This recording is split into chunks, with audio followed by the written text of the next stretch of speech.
ক্রিকেটে ভারতীয়দের দাদাগিরি চললেও ফুটবলে ফিফার কাছে যেন একেবারেই মূল্যহীন টিম ইন্ডিয়া। ফলে ফুটবলের এই সর্বোচ্চ নিয়ন্ত্রক সংস্থার এক সিদ্ধান্তে এবার কপালটা পুড়তে যাচ্ছে ভারতীয়দের। আর ওদের এমন দুর্দশায় স্বস্তির নিঃশ্বাসটা ফেলতে শুরু করেছে বাংলাদেশ দল।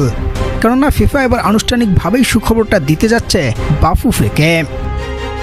দর্শক, আগামী অক্টোবরে ভারতের মাটিতে ম্যাচ খেলতে আসবে ল্যাতিন আমেরিকার অন্যতম শক্তিশালী দল ব্রাজিল।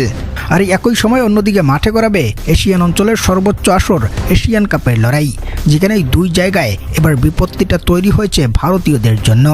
কেননা কোটি কোটি অর্থ খরচ করে ফুটবল বিশ্বের অন্যতম সেরা ও সফল দল ব্রাজিলকে ঘরের মাঠে ডেকে এনে ওদের আতিথ্যে কোনো কমতি রাখতে চায় না ইন্ডিয়ান ফুটবল ফেডারেশন। ফলে একই সময় ইন্দোনেশিয়ায় আয়োজিত এশিয়ান কাপের লড়াইয়ে অনূর্ধ্ব-23 অর্থাৎ ভারতীয়দের বি টিম পাঠাতে ফিফাকে প্রস্তাব জানায় ইন্ডিয়ান ফুটবল ফেডারেশন। তবে ভারতীয়দের এমন প্রস্তাবে রাজি হতে পারেনি ফুটবলের এই সর্বোচ্চ নিয়ন্ত্রক সংস্থা। ওদের সাব কথা, এশিয়ান কাপ খেলতে হলে মূল একাদশ নিয়েই আসতে হবে। এদিকে ফিফার এমন মন্তব্যে মোটেও খুশি হতে পারেনি ভারতীয় ফুটবল ফেডারেশন। শোনা যাচ্ছে ওরা নাকি ব্রাজিলের বিপক্ষের ম্যাচটাকেই বেশি অগ্রাধিকার দিচ্ছে এবং এশিয়ান কাপের সেই আসরকে ছেড়ে দিতে নাকি প্রস্তুতিটাও নিচ্ছে। তবে ভারতীয়দের এমন খবরে যেন স্বস্তির নিঃশ্বাসটা ফেলতে শুরু করেছে বাংলাদেশ দল।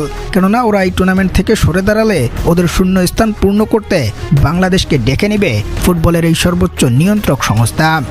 যদিও মজার ব্যাপার হচ্ছে, পাকিস্তানের থেকে পারফরমেন্স কিংবা র্যাঙ্কিংয়ে যোজন যোজন এগিয়ে বাংলাদেশের অবস্থান থাকলেও কিছুদিন আগে এই টুর্নামেন্ট থেকে চীন সরে দাঁড়ালে, অর্থাৎ এশিয়ান কাপ খেলতে ওরা আগ্রহহীন হয়ে পড়লে তখন পাকিস্তানকে ওদের শূন্য স্থানে যুক্ত করে নিয়েছিল ফিফা।